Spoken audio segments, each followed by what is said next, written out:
The Sagicor Foundation has moved to clarify how funds raised for the University Hospital of the West Indies' Pediatric unit were used. This comes amidst concerns raised by the opposition spokesman on health and wellness, Dr. Alfred Dawes.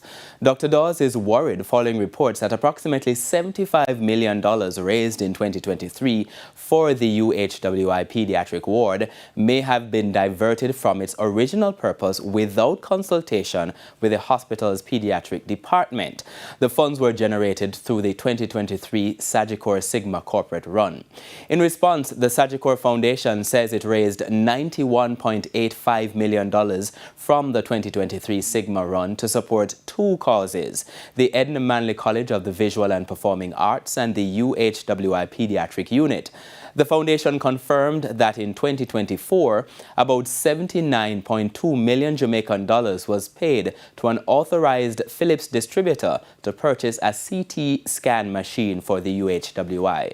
It said the supplier has advised that the machine was shipped in early December 2025 and is expected to arrive in Jamaica in February this year.